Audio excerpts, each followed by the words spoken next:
This watch was recovered from the bottom of the Caribbean Sea in 1959. It stopped at 11:43 in the morning. It stopped because the city it was in stopped. June 7th, 1692, Tuesday morning, Port Royal, Jamaica. Population 10,000 people. The richest city per capita in the English colonial world. More wealth per square foot than London. The Reverend Emmanuel Heath, the city's Anglican rector, is sitting down with the acting governor of Jamaica for a glass of morning wine. The ground moves. Not in the way of an ordinary earthquake. The sand beneath the city begins to behave like liquid. Within 4 minutes, 2/3 of Port Royal is beneath the sea. Before this city died, it ran on a system so sophisticated that no other pirate haven in history came close to it. That system is the real story.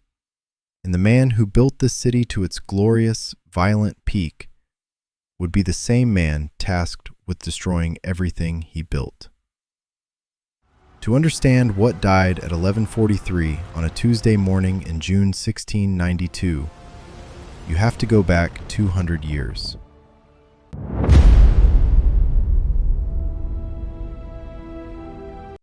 (1494). Christopher Columbus arrives in Jamaica on his second voyage to the Americas. He finds a harbor. Not just any harbor. A deep, sheltered, natural harbor at the tip of a narrow sand spit on the island's southeastern coast. Large enough for the largest ships of the era, protected from Atlantic weather, and positioned at the single most strategically important choke point in the Caribbean. The gateway to every trade route Spain would spend the next 2 centuries building its empire around. The Spanish named it CAYO de CARENA, careening point. A place to stop, clean the barnacles off your hull, take on fresh water, and continue the real journey. They were not interested in Jamaica itself. No gold, no silver, just a harbor. For 160 years, the greatest naval power in the world looked at one of the finest natural harbors on Earth and used it as a parking lot. The year is 1655. Oliver Cromwell launches what he calls the Western Design, a massive military expedition to seize the heart of Spain's Caribbean empire. He sent 38 ships and 9,000 soldiers under Admiral William Penn and General Robert Venables. The target is Hispaniola, the administrative center of everything Spain has built in the New World. The attack was a catastrophe. The English forces were poorly organized, their officers were incompetent, their soldiers were underprepared, and the Spanish defense was more formidable than expected. After days of confused fighting, disease, and logistical failure, Penn and Venables retreated in humiliation. But they need something to show Cromwell. They need to justify the ships, the men, the cost. So they take Jamaica. The Spanish garrison at Jamaica was skeleton thin. The island's entire population was around 2,500. When 7,000 English soldiers came ashore near the capital at Spanish Town, the Spanish simply left. Port Royal was born from failure. It was the consolation prize of a catastrophically mismanaged military campaign. Nobody planned it. Nobody wanted it. The English grabbed Jamaica because they had failed to grab the thing they actually wanted. But the geography of CAYO de CARENA was so obviously valuable that within 2 years of arriving, they understood what they had stumbled into. The year is 1657. The English have Jamaica, but they cannot hold it. Spain wants it back. The Battle of Ocho Rios, the Battle of Rio Nuevo, repeated Spanish attempts to retake the island. England, exhausted by decades of civil war and the costs of Cromwell's various military adventures, has too few warships and too few soldiers to stop them through conventional means. Governor Edward D'Oyly makes a decision that will define the next 4 decades. He invites the buccaneers. The deal is simple: a letter of marque, licensing private captains to attack Spanish ships and settlements. In return, they defend Jamaica. They use Port Royal as their home port. They spend their prize money inside the colony. A letter of marque.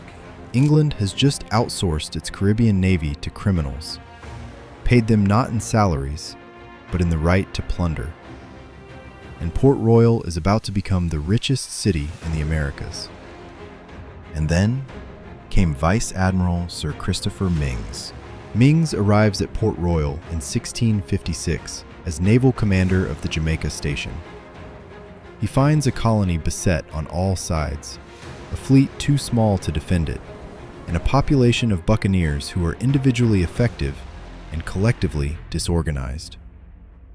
He does not invite them to work for England. He organizes them into fleets and leads them himself. By 1663, Myngs is leading 14 ships and 1,400 buccaneers, the largest buccaneer fleet the Caribbean has ever seen. He sacks Santiago de Cuba. He raids San Francisco de Campeche. He strips the Spanish colonial system of its sense of security and replaces it with a very reasonable fear of what comes next. He is also building something that matters more than any individual raid. He is building the template. One of the men sailing under Myngs on that 1663 expedition is a Welsh privateer named Henry Morgan. Morgan watches everything: how Myngs assembles a fleet, how he chooses his targets, how he coordinates men from a dozen different nationalities and makes them function as a single instrument, how the system works at scale. Myngs dies in 1666 at the 4 Days Battle against the Dutch. Shot through the cheek, shot through the neck. He holds his fingers in the wound in his throat to stop the bleeding for half an hour until the second bullet kills him. He is remembered by almost no one. But what he left behind will define the future of Port Royal's entire operational model. 1664. Sir Thomas Modyford arrives as governor with explicit instructions from London. Suppress the privateers. End the raids. He makes an official proclamation against privateer activities. He reverses it within 3 weeks, because the numbers make the decision for him. 1,500 privateers are using Jamaica as their base. They are paying port fees, buying supplies, spending prize money in every tavern and shop in Port Royal. Their revenue is keeping the colonial treasury alive. Suppressing them is not a policy Modyford can implement without destroying the colony he has come to govern. So Modyford does what every governor who follows him will do. He becomes the system's political cover. He issues commissions. He provides justifications. He manages London's expectations, and he gives Henry Morgan his first commission. If you watched Born Rich Turned Pirate Episode 3, you already know who Henry Morgan was. In this video, we look into what he built. Between 1668 and 1671, Morgan runs 3 operations against Spanish territory at a scale Port Royal has never seen. The plunder from Portobello alone, from a single raid lasting 31 days, was worth between 70,000 and 100,000 pounds sterling. The Portobello raid produced more revenue than 7 times Jamaica's entire annual agricultural output. The 300 men who sailed with Morgan returned to Port Royal with a minimum of 60 pounds each, 2 to 3 times the annual wage of a skilled plantation laborer. from a single voyage. In 1671, Henry Morgan launched an attack on Panama City, the largest and most ambitious operation of Morgan's career. He was arrested for the raid, shipped to London in chains, received as a hero, knighted by Charles II, and sent back to Jamaica, not as a privateer, but as the island's lieutenant governor. Because every pound of those plunders, every piece of Spanish silver, every stolen coin, every strip of silk, flowed through Port Royal before it went anywhere else. Through its merchants, its goldsmiths, its tavern keepers, its counting houses, its dock workers, its women, its courts. When Morgan brings the money, Port Royal has a system that turns the money into an economy. And that system is what earned Port Royal the infamous title of most wickedest city on earth. Port Royal didn't just spend plunder, it processed it. What Port Royal had built, over 30 years of governors' commissions and privateers' prize money and merchants' investments, was a complete commercial ecosystem, more sophisticated than anything England had built in the Americas, more profitable than any legitimate trade route the colonial world had to offer. It was called forced trade. Spain maintained a total monopoly on Caribbean trade. Spanish colonies were legally required to trade only with Spain at Spain's prices through Spain's licensed fleet. The colonies were chronically undersupplied and chronically overcharged. The system kept Spanish merchants rich and Spanish colonists resentful. When the buccaneers of Port Royal attacked Spanish ships in Spanish coastal towns, they brought the stolen goods back to Port Royal. Gold and silver coins, silk and cotton from Spanish merchants' warehouses, iron tools, canvas and rope. Everything that Spain's colonial economy had been moving through those trade routes are now moving through Port Royal instead. Port Royal's merchant class purchases the plunder at a heavy discount from returning crews. The goods are stolen, so normal market pricing does not apply. A barrel of goods worth £10 on the legitimate market trades for £4 or £5 on Port Royal's docks. The same goods, now laundered through Port Royal's commercial infrastructure, are sold across the Caribbean at prices that undercut Spain's monopoly fleet while still generating enormous profit margins. Spanish colonies, unable to get better prices from their own government's ships, buy from Port Royal's merchants. Spain's own colonies are now trading with the people who are robbing Spain's ships. This is not an accident. This is the point. Port Royal is not merely a pirate haven. It is an economic weapon. Every transaction in this cycle weakens Spain's colonial trade system and enriches England's Caribbean enterprise, without England having to pay for a single warship to make it happen. Revenue flows back into Port Royal, financing more ships, more crews, more raids. Port Royal sat at the center of this cycle as the clearinghouse for the Caribbean's stolen wealth, and the cycle kept going. And so by 1689, 3 years before the earthquake, more than half of Port Royal's population of 10,000 was directly or indirectly involved in this cycle. The historian Nuala Zahedia documented what everyone in the colony already knew. Port Royal's fortune had, in her words, the dubious distinction of being founded entirely on the servicing of the privateer's needs and highly lucrative trade in prize commodities. The forced trade model of Port Royal financed the very infrastructure of the wickedest city on earth. 2,000 buildings on 51 acres, 213 ships visiting the harbor in 1688 alone, nearly one every other day. and this. One tavern for every 10 residents. And the spending inside them was unlike anything in the colonial world. The historian Charles Leslie documented what he saw in Port Royal in the 1660s. Pirates who had returned from a successful raid spending 2,000 or 3,000 pieces of eight in a single night. One man who paid 500 pieces of eight simply to see a woman. Crews who bought an entire pipe of wine, that is 126 gallons, placed it in the street and forced every passerby to drink from it. This was not simply debauchery. This was an economic signal. A man who spends 3,000 pieces of eight in a night is telling every other man in the room exactly how successful his last voyage was. Port Royal had 4 goldsmiths.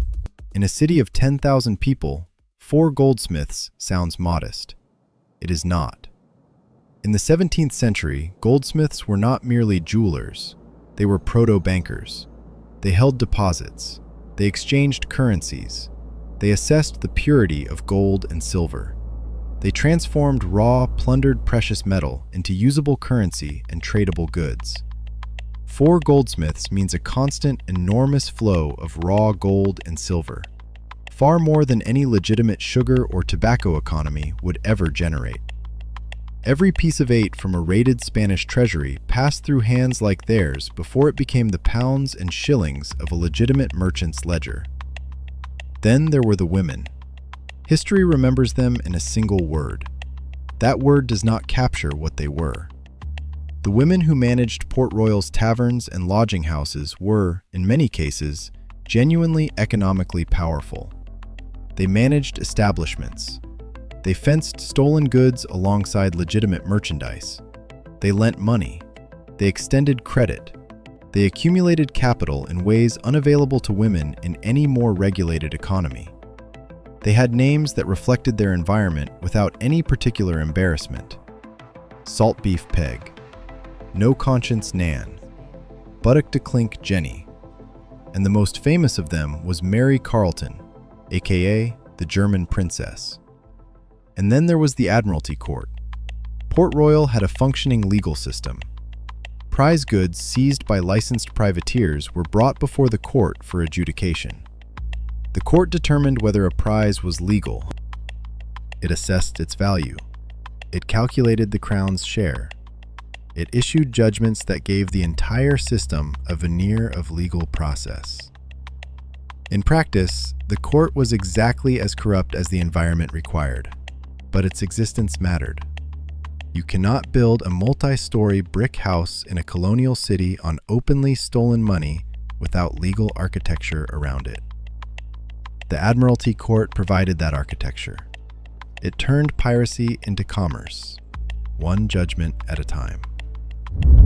Running through all of this, through the tavern economy, the prize goods market, the goldsmith's bench, the Admiralty Court, was the slave trade. The same harbor that docked privateer ships docked slave ships. The same merchants who bought prize goods bought enslaved Africans from the Royal African Company. The same counting houses that processed Spanish silver processed the sale of human beings. Port Royal was the primary slave market in the English Caribbean. The infrastructure was identical, only the cargo was human.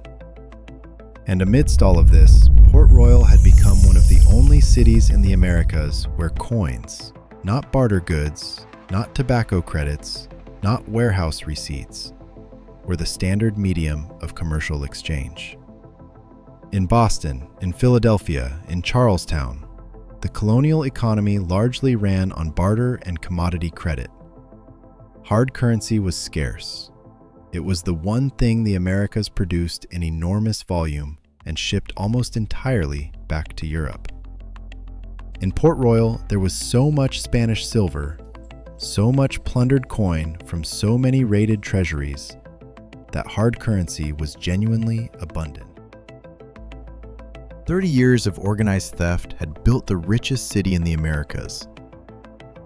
It took one man, returning not as a privateer, but as the law, to begin the work of dismantling it. In 1674, Henry Morgan returned to Jamaica as Sir Henry Morgan, Knight, Lieutenant Governor, responsible for suppressing the very kind of piracy that had made him famous.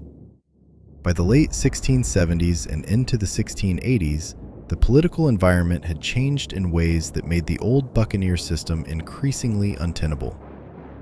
England and Spain had formalized their peace. The Treaty of Madrid, 1670, which Spain had recognized English possession of Jamaica, in which England had agreed to prohibit piracy, was now the framework within which Jamaican governors operated. Buccaneers who had once been lauded as defenders of the island were now legally pirates, and the pressure from London to prosecute them was genuine and increasing. And as the lieutenant governor, it was now one of Morgan's primary duties to suppress piracy. The man who built Port Royal to its violent peak now hangs pirates at Gallows Point on the eastern tip of the Palisadoes. Men who did exactly what he once did, at exactly the place from which he once sailed. Meanwhile, as Port Royal transitions, the privateer economy contracts. The slave trade expands to fill its place. The same merchant infrastructure that processed prize goods begins processing enslaved Africans instead. Different cargo, same system, same profit logic. Morgan dies on August 25, 1688, of dropsy exacerbated by his legendary consumption of alcohol. He is buried at the Palisadoes Cemetery, not far from Gallows Point, not far from the harbor. Port Royal carries on without him. 10,000 people, the richest per capita city in the English colonial world, still running on organized violence. Just different organized violence now. The slave trade instead of the raid. It is June 1692. It is a Tuesday morning, and the system that has run for 37 years is about to stop. Port Royal was built on 65 feet of waterlogged sand, with the water table 2 feet down. Jamaica sits on the boundary between the Caribbean tectonic plate and the Gonave microplate, a fault system that has been accumulating strain for centuries and releasing it catastrophically, leading to liquefaction of sand. 11:43 a.m., June 7th, 1692. Reverend Emmanuel Heath is sitting with the acting governor, John White, sharing a glass of wormwood wine. There are 3 shocks. The first, brief. People look at each other. The second, stronger. Buildings crack. The third, the ground does not shake. It moves in waves, like the surface of the sea. The accounts sent to the Royal Society in London describe what witnesses saw. The sand in the streets rose like waves, lifting everyone standing on it and dropping them into pits. The fissures opened and swallowed people and closed on them at the waist. 200, 300 cracks visible simultaneously. Rivers of water shooting up from the ground. The sky turning dull and reddish like a glowing oven within 1 minute. 2/3 of Port Royal vanishes beneath the sea in under 4 minutes. Forts James and Carlisle sink. Fort Rupert becomes a region of open water. The Palisadoes Cemetery cracks open. Coffins and bones surface in the harbor alongside the living. And then the tsunami follows the earthquake. The sea retreats 300 yards from the harbor shore, a silence, an emptiness where water was, and returns as a wall 40 feet high. It sweeps over the remaining city walls and fills the streets that have not yet sunk. The HMS Swan, a Royal Navy frigate moored in the harbor, has its anchor cables snapped by the wave. It is lifted over the rooftops of buildings that have not yet submerged and deposited intact on the far side of the city. Reverend Heath survived. He wrote to England 2 weeks later. I saw the earth open and swallow a multitude of people, and the sea mounting in upon us over the fortification. 2,000 people are dead by nightfall. 3,000 more die in the following weeks. Disease, contaminated water, no shelter, a tropical climate that treats the homeless with extraordinary cruelty. By the end of summer 1692, 5,000 people are gone. In 1959, archaeologists excavating the submerged ruins recover a French pocket watch from the seabed. It stopped at 1143. Port Royal, the richest city per capita in the English colonial world, the city that ran the most sophisticated criminal logistics network in the Americas, the city that made Henry Morgan possible and then made him the law, is now a fishing village. Its ruins are still there, under 30 feet of water. The walls still standing in places. The tavern floors still covered with pewter mugs in the positions they fell. In 2019, UNESCO designated the underwater ruins of Port Royal a World Heritage Site. The wickedest city on earth is now a monument.